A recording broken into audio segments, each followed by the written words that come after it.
Hi everyone, welcome back to Wedding Week. I'm Christina, the wedding mom. Today we're talking about photo and video. So I'm gonna pass it over to Faye. Take it away. Thanks, Christina. So yeah, you guys who have the honor of being a wedding details client are going to get to know Christina a lot. She's literally the wedding mom. She can help you through almost just about anything that you're dealing with as you're planning your wedding. And we're really excited to have her. So thank you for that. Yesterday was really great, talking about getting the most out of your wedding venue. And today we're going to talk about getting the most out of your photo and your video teams. So it's everything is just building. So make sure you stay with us. Especially those of you who are watching this on the replay. And so we're really excited about that. All right, so let's go on ahead and get started.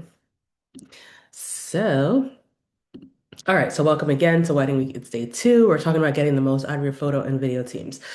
Just a quick reminder about wedded details. We are the wedding planner for the modern couple, right? The modern couple loves who loves simplicity, right? Simply put, if you're that person who in the grocery store you make a beeline for the self-checkout lane because you're like, I could do it better myself. I could do it quickly myself. It's okay. As long as I have the right guidance, I can check myself out. This is what you want, right? You don't want to, if you don't want to wait, have to wait for people to email you, have to wait for the next meeting to get answers, and you just want to be able to work on your own time and at your own pace. This is the wedding planning service for you. And it has the additional benefit of being significantly less than any other wedding planning company. I'm talking at least 50% of the cost. So we want to encourage you, if you haven't already done so, to learn more about our packages. So today, like I said, wedding week, our goal is to focus on getting more done in 5 days than you have over the past 2 months. And that's primarily by giving you more clarity, like giving you clarity on how to make decisions. A lot of times you don't need more time. A lot of times you don't even need more options. You don't even need like an endless list of vendor options. You just need clarity about what the right option for you looks like. And that helps you, that equips you to move a lot faster, make decisions faster, and be confident in those decisions. And making decisions that you're confident in is what takes away the stress of wedding planning, right? So that's our goal as we go through wedding week. So, day two mantra. My memories matter. Today's mantra is pretty simple. It's just that your memories matter, right? And that's what you get to create with photo and video. The truth of the matter is that every single person who's involved on your wedding day is important. Makeup's important so you feel good. Hair is important so you feel good and look good. And also so your makeup lasts all day. The day of coordinator is important to keep everybody else on task. The photography video is important to preserve memories. The venue, everybody's plays an important role. But once the wedding is over, the flowers die, and even if they don't die, they get taken out of the venue. Like you can't, like everything, the only thing you have to look back on are your photos and your videos. So it's really important to think about that when you think about memories. I always tell people that, my parents love to embarrass me. I was born maybe 6 months before their wedding.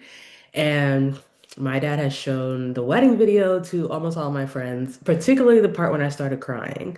And so it's funny, but I've always grown up. I've seen like my aunts and my uncles when they were younger, saw them tearing it up on the dance floor, and I'm like, I thought he was a lot more serious than that, Like having those memories matter for not just you, not just for posting on social media, but just like literally your memories for the future, for your kids, your grandkids, family, friends, just being able to relive the moment. And that's what you should be thinking about when you're thinking about photo and video. All right. And I hope that gives you a new perspective when you think about that, because that's where you get to relive everything that everyone else did. Like, man, my makeup was good that day. Man, the decor was gorgeous that day. I loved the venue. Like, oh man, that's the coordinator. Yeah, she kept us on she kept us on task. Like, it's the thing that jogs your memory and brings you back into that moment. So it matters. So, why photo and video planning matters? It's not just important to get a good photographer or someone who's good with a camera. It's important to plan specifically. I'll give you a story. I may give you two. The first story is a wedding that we planned in New Jersey. The couple lives in Illinois, not Chicago, a different part of Illinois. And they loved this family photographer. They were legally married for a number of years before they had the wedding. So at that point, they already had two children. They've done family shoots, they've done maternity shoots with this photographer. And they were just like, listen, we love this guy. Like, we just want him, right? So I said what I always say, which is, let's see their portfolio, right? And as I was looking at his portfolio, I was not comfortable.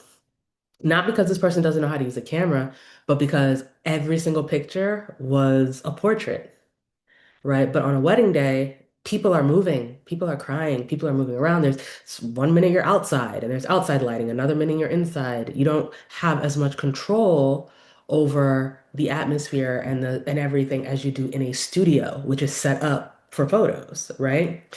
I told the couple this and I said, hey, let's just consider some other options. And they're like, no, we just feel most comfortable with him. Okay, and the one thing we always do is we document our recommendations to you. We always do. And we went on with the wedding. Um, Long story short, they were not happy at the end with the photos that were taken. They felt that he missed a lot of moments. And this was because he was used to studio photography. And I've seen this before multiple times where photographers who are used to studio photography are used to lights. I even have a light here, I have like the big bulb light over my head. And they're used to constantly carrying that from place to place before they even attempt a shot. But on a wedding day, it's really difficult. They also had some cultural moments going on where it was like a crowd of people moving around, and he just couldn't maneuver everything fast enough. So he missed a lot of crucial moments because he doesn't know how to shoot without his light, right? Other photographers can maneuver in that situation when they are used to changing dynamics, changing their settings to match what's going on in the moment, right? And they're more nimble. This person was not nimble, so he missed a lot of moments. Now, the pictures he took were beautiful. I loved a lot of the pictures that I saw, but it's just that he missed a lot of stuff as well. And that was what they were disappointed in. So sometimes it's a lot more than just having someone with a camera, right? Another wedding we did, oh my goodness, we spent I remember they had a very specific vision for the decor and it kind of just kept ballooning. And what was supposed to be something simple turned into a really elaborate wedding. I'm talking like a walkway with like crystal chandeliers and gold stuff hanging everywhere on an outdoor wedding. And it was gorgeous. And this couple said, my cousin's gonna shoot. Now I said, hey guys, I usually like, can I see this person's portfolio, whatever, whatever. They didn't want to share. They're like, we just know he's great, he's great. On the day of the wedding, the photographer disappeared later in the evening. And I'm like, hi. I called him when I couldn't, I was looking around, couldn't see him. And he said, oh yeah, I had to go to work tonight. And I'm like, how, right? Again, the couple didn't give me his email. I had his phone number, but he just said, "Oh yeah, yeah, I'll be there." He just said, "Yeah, yeah, yeah" to everything I said as far as timing, but he wasn't in it. This was like just something he was just doing for them, and he didn't cross-check things. He didn't even think it important enough to take off that night, right? So that he could get the end of the night. And there were some gorgeous shots. Like when the lights went out, everything was candle lit, the chandeliers turned on, and he missed all of it. The only shots we have are the shots that people took on their phones, right? Of that. And it shouldn't have been that way. A lot of times it's important to get a photographer who is willing to collaborate. And a lot of times that works when you are working with someone who is not just doing it for free. A lot of times people act very differently when something's a favor versus when it's a job, right? And it's treated like a job. So those are a couple things to keep in mind. Sorry for telling horror stories, but I think that they do a good job of illustrating why planning matters. So a couple things to keep in mind. Number one, quality photographers expect you to have strong logistics, strong lighting, and strong design. A photographer cannot fix terrible decor and terrible design, right? Like they'll get great pictures of you, maybe outside, but it still has to be a full package of like a beautifully designed event and put together. One thing I've always loved is that generally when photographers have shown up at events that we've done, they're like, man, this looks gorgeous. I have a lot to shoot. This is exciting. Like they get excited to shoot it because it's put together well. Also, the logistics have to be strong. You have to like you can't leave it to them to say, okay, you come for 10 hours and let's make sure these things happen. They're not going to be your timekeeper. They're not gonna manage time. If anything, sometimes they will make you run over because they get fixated on taking pictures of specific things, which will throw your schedule off. So you have to have strong logistics. Like that has to be something that's outside of the photographer, but that also gives them enough space to work. So it does take a bit of a balance, which is why generally we recommend using a professional. We know how much time photographers need for different things, while also keeping your wedding moving, right? The second thing is make sure you like your photographer's portfolio before booking. We've worked with a couple before that, they were so fixated on getting a photographer who's also a videographer. A lot of people get fixated on that. Like, I want a photographer who can do both. And I've never met a company that has photography and video and is equally good in both. I have never seen one. Never. There's zero times. Usually they're better in one than the other. So we do have, I've seen a time that anyway, this couple was really fixated on that. And I recommended a company that does do photo and video, but I recommended to them for video only. But they said, well, we want to use them for photo, blah, blah, blah, blah, blah. And I said, look at their portfolio. That was my response. They looked at their portfolio and they said, it's fine. But after their engagement shoot, they hated it. They hated their photos. They felt like they were over edited. And then when they went back and looked at the portfolio, they're like, yeah, you're right. It is over edited. And then when they went back and looked at the notes, they looked back at the emails that we had sent them. They realized, oh yeah, we realized now you did only recommend them for video, not for photo. And so they did take accountability that it was on them. And ultimately they ended up finding another photographer and using that videographer only for video, but they lost a bit of a deposit because of that. So don't be so fixed. Sometimes at the beginning of the planning process, we get so fixated on the cost or trying to force photo and video together, and then later on you want to undo it. That undoing costs money. So make sure you actually like what you're saying, right, before you make a decision. Sometimes the pre-wedding moments are most important. I've seen this over and over again. Those pre-wedding moments, the first look with your mom, with your dad, with your wedding party, for a lot of people, or of course with your groom or your bride, many times those are people's like favorite moments, like having that private, quiet time to just soak in the moment before getting into like all the guests and everything, right? We had a wedding once where a bride and her dad their moment went super viral. And this is before I even knew that her dad was actually her adopted dad. And she just said throughout the planning process, I need to have time to do a reveal with my dad. It's a big deal.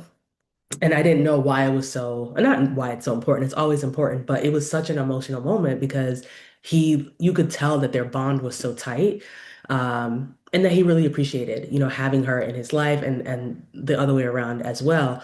The moment went viral, etc. But more important than it going viral, the father, didn't make it all the way through the reception. He had a medical emergency during the reception, and so he wasn't even able to stay until the end. But when I spoke to the couple afterwards, they were very grateful that they had that time with the father before the wedding, right? Before the medical emergency, before anything else. Like that's the thing they remember more. And so sometimes those moments matter more, but those moments don't happen without adequate planning and the right number of hours of photography. Lesson number four, for most people, 9 to 12 hours is the right number of hours. 6 hours is not going to cut it. No matter what anybody tells you, it's not. Your event itself is 6 hours, right? So if someone that's just your ceremony, reception, all that, there's no pre-wedding pictures, there's a lot that gets missed. So for most people, this is what you need. And last but not least, as if you can't already tell from all the stories and everything I'm sharing, it's important to let a professional guide you as early as possible. The later you get into the game, or the and guide you is not just hiring someone, it's also maybe listening to the advice that you're getting. But the later in the game you try to fix things, the more it'll cost you, both in lost opportunities, maybe other people that you had in mind are no longer available and stuff like that, and then also in cost. So one thing that we love to do for everyone who books our full planning package, we think very thoroughly about the options that we present to you up front so that there's not really any rework later, right? To avoid that stress later on. So, here are some things to consider when you're planning for your wedding shot list. Like some of you may be like, oh, I didn't even think about doing a first look with my parents, or I didn't think about doing a first look with my wedding party. These are some things to consider and to be honest with yourself about if you want to have these things covered. So, do you want to have getting ready shots, right, of you and your wedding party in like bathrobes or doing your makeup or, helping the groom put on his jacket and all of that? Are those things important to you? Do you want to show your bridesmaids or your groomsmen opening the gifts? A lot of people put a lot of effort into gifts for their wedding parties. Is that something you want captured? Do you want bridesmaids in bathrobes or t-shirts on the bed? Like it's, those are really fun, cute, like getting ready shots you can take. Will you be doing a gift exchange, either surprise or not surprise? And is that something you want captured? First look with your parents, first look with your wedding party, first looks with groom are those things you want, right? To have those reveal moments with those people closest to you before you get to the wedding. Family photos, is that something you want to do before the ceremony or after the ceremony, right? After the ceremony is cocktail hour. For some people, many people want to do it before so that they can attend cocktail hour for a while. Um, Ceremony decor, is that something that you want photos of before people sit down? That requires planning. Reception decor, is that something you want photos of before people sit down? Possibly photos of before people sit down with you in it. All of this requires a lot of planning, right? It doesn't just happen. Those pictures do not just happen. Trust me, it's a lot of planning work that goes into that. Do you want um, to do an outfit change? And if so, do you want pictures of the outfit before you jump in the dance floor, right? Because it looks different after you finish dancing and sweating than before. So do you want those portraits? And then also, do you want to do a farewell, sparklers, anything like that? And do you want it documented? Those are things you have to think about so that your schedule is built to make sure there's enough time for your photo and video team to cover those things, right? So, and then also, this is just going over some things to look at before you book anybody. So, number one, I definitely recommend that you request a full wedding gallery, a full gallery. Like, hey guys, can you guys send me a full gallery and look through it? Are there candid photos? Are there any candid photos? If there are no candid photos in an entire wedding gallery, that means they're not capturing moments. They're only doing portraits, and you have to think about that. Attendee reaction photos, right? Like, do you get like reactions of maybe like moms dabbing their eyes during the ceremony and things like that? Do you get those? Do you have multiple angles of important shots? The most important things like a kiss, jumping the broom, coming down the aisle of the ceremony, maybe entering the reception hall, cutting the cake. There should not just be one picture of any of those things. There should be multiple and there should be different angles. It also shouldn't be 10 pictures from the same place, all landscape, right? There should be multiple angles so you can pick what works best for you. I would say limited or honestly even no black and white photos unless there's a color image available and a black and white image available because you can't unblack and white it, right? But if you get a color image, you can make it black and white yourself in Instagram or in any other photo editing app. So same thing with sepia and all of that. Try to just make sure you're getting beautiful color images. If you see a photographer's gallery and there's so much black and white, I mean, I guess you can call it artistic, but you can't undo that, right? You can take a gallery that's color and make it black and white yourself, but you can't take images that a photographer gives you that are mostly black and white and put them back to color. So, look at that because that's their style, right? Then turnaround time. Ask how long will it take before I get my gallery? And then also, that way you're also not disappointed. A lot of people are disappointed when it takes 3 months.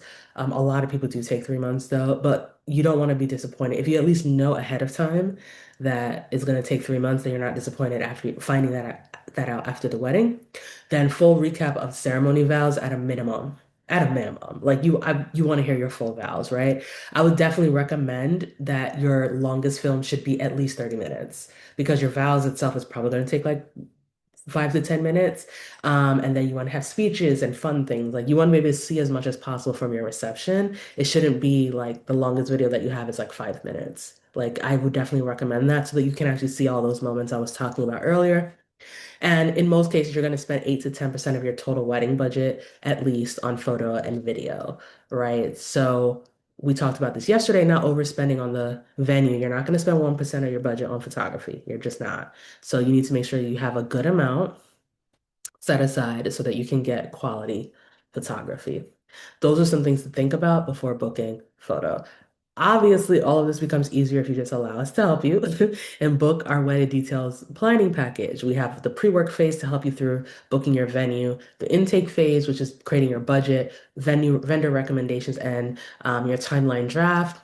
The planning phase where you have support, joining Christina on the calls, joining getting your contracts reviewed by Veronica, and then also getting questions answered offline, like through the chat box with Wendy. You have support all throughout the final detail stage where we finalize your timeline and custom emails to your vendors, your wedding party, and your family. And then, of course, day of coordination, which is up to you. You can either select a day of coordinator from our partner network, or we can train a friend or family member who's not a wedding party member to be your day of coordinator so that you have that support and you have that command central on your wedding day.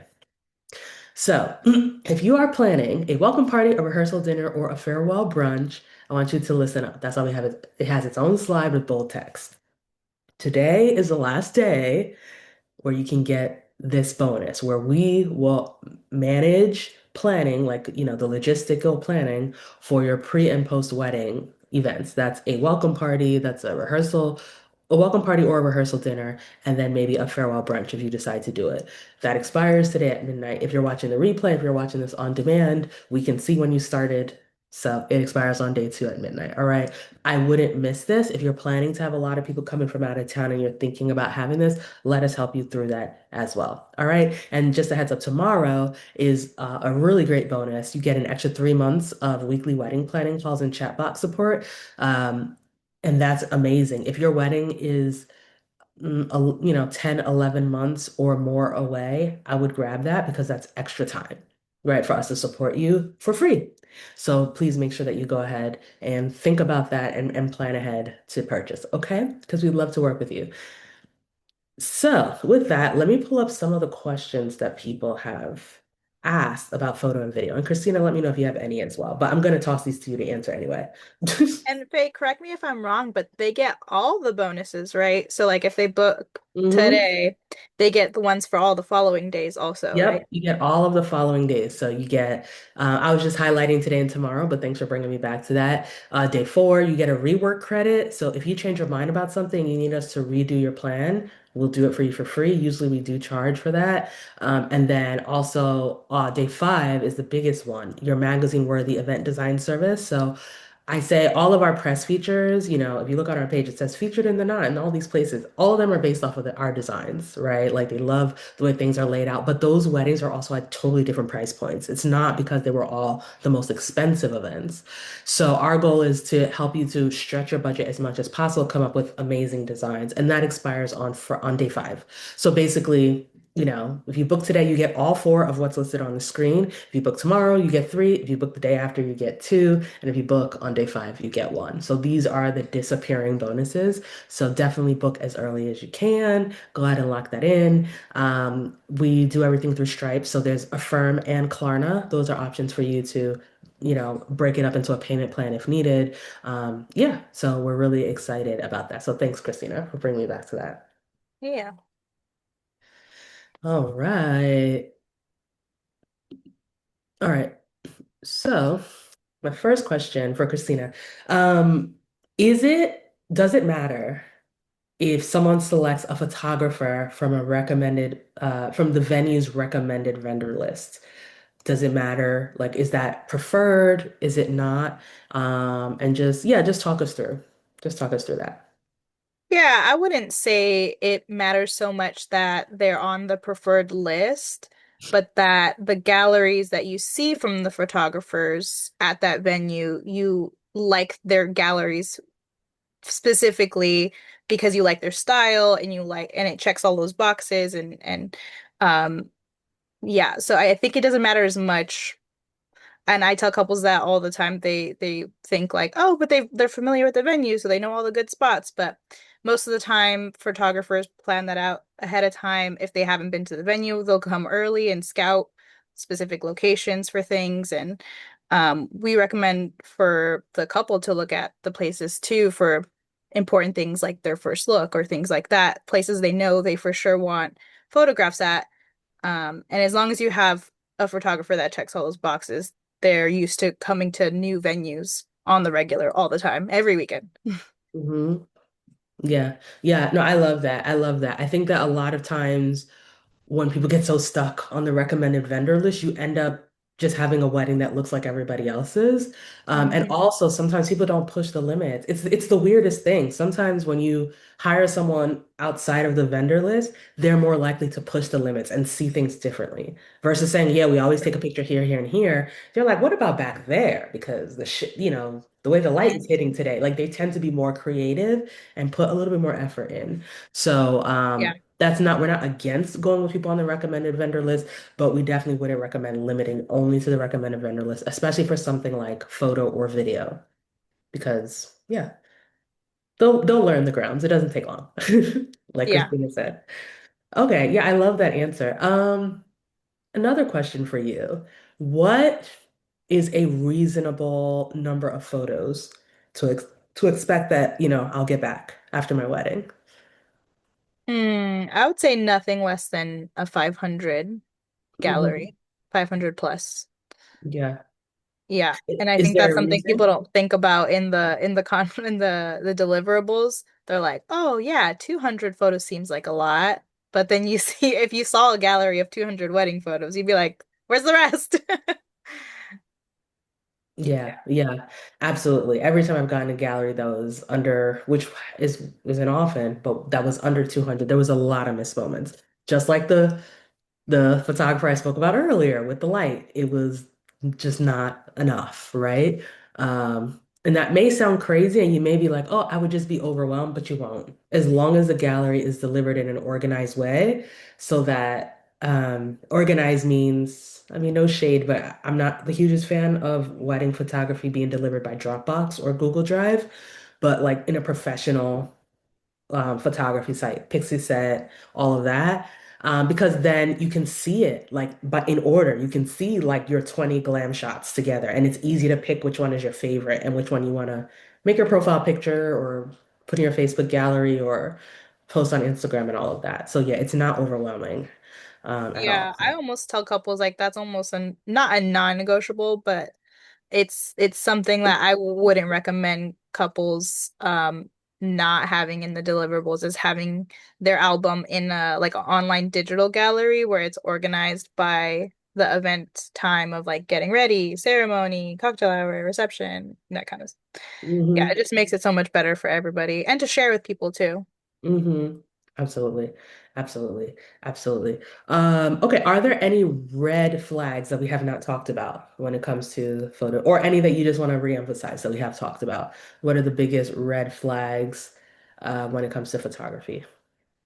Mm, I don't know about red flags, but I think the most like because you covered a good amount, I would say, most that I would think of. But the one I would say where I see a lot of couples making mistakes is booking their photo video before they have like at least an outline of a timeline, at least a preliminary timeline.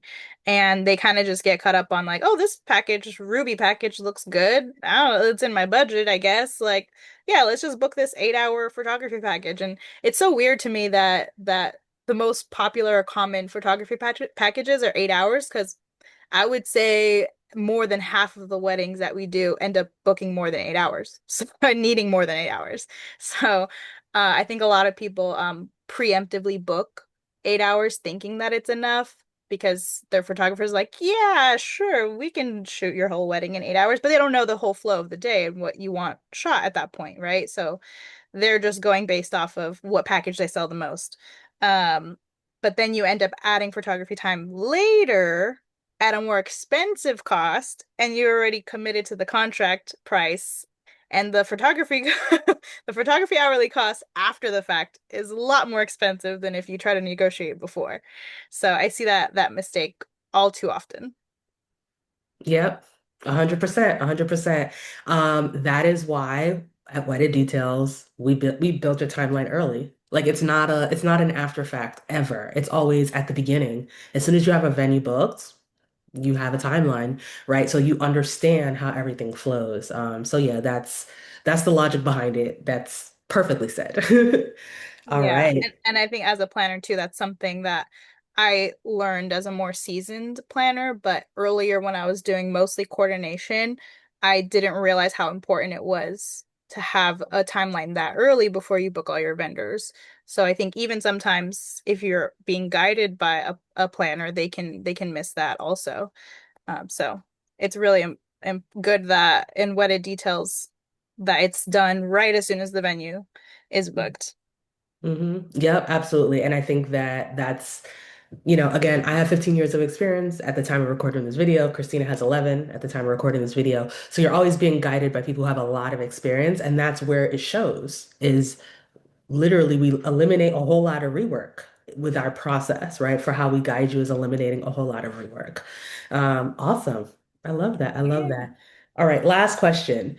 Should I book my printed photography gallery, like the printed photo book, at the same Mm. time that I book the photographer? Or does it matter? Or does it depend? Mm. I would say, I mean, ooh, that's actually something that I'm going through with another couple, one of our couples right now too. And if you've seen their albums and you're like, I'm just so in love with their style of album, and you're like, this is just so nice. I just really, really want it.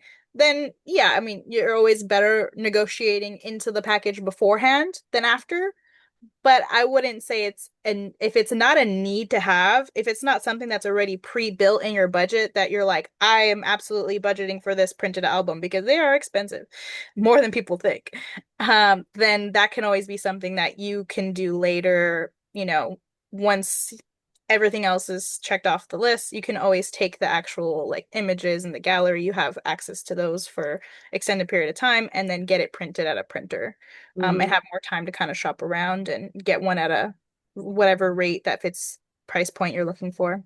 Absolutely. There are many ways to get galleries printed. Generally speaking, you should at least have the printing rights to your own photos for your own wedding. Yes. So that's a whole nother contractual term, but as long as you have that, you can print it. You could get a small, wedding gallery for like probably like $200, maybe even less, right? For Mhm. certain online sites. Now, that quality may not be exactly the same as what you get from a photographer, but again, as long as you have your images and you store them for long term, you can always go back and do that later.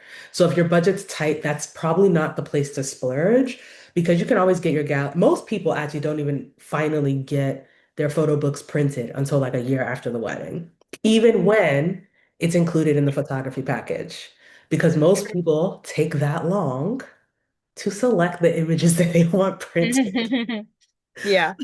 So really, there's no rush unless, like Christina said, you are in love with the photographer's booklets, and you're sure you want it, and you're sure that you're not going to sacrifice something else major, right? And that's more urgent for your wedding by doing it. Mhm. Awesome. All right. Do you have any other final words of wisdom for photography before we wrap this up? Mm. One other thing I think we haven't touched on. There's some great agencies, like photo agencies that I've worked with, but there's also some not great ones. And I think one thing I've recommended to couples who end up going with a photography agency where there's multiple photographers and you're assigned one later is make sure that's the same photographer that you're doing your engagement shoot with. That way you can build a rapport with them. You can kind of get to know them. They can get to know you a little bit. And on the wedding day, it'll feel a lot more comfortable. Mm-hmm. And you Yeah. can get a preview of their work too. Mhm. Yeah, no, that's really good. That's like really good. And I think that's also true for makeup agencies and hair Yeah. artistry agencies. That if you're going to do a trial, which you recommend that make sure that the person that's assigned to you for the trial is the same person who's going to be assigned for your wedding day. Unless something major happens, like they get sick. But Right. outside of that, that should be the plan going forward. Hmm. Awesome. Okay, well, thank you, Christina. Thanks for bringing your wedding Yes. mom wisdom with us. I'm really excited. So thanks, everybody. Enjoy. For today, your homework is to jot down what photos you re are like must-haves for you, right? I showed the list earlier. I'll take a screenshot and put it into the module content so you can just see that, but figure out which of those you want to take photos of. It may surprise you. You may want the majority of them, and that will help you to understand why, like Christina said, generally speaking, 8 hours is not enough, right? It'll help you to clarify so that you're confident making those right choices for your photo and video teams, all right, and content creation teams. So thanks, guys. We can't wait to see you in day 3. Cheers, and enjoy the rest of your day.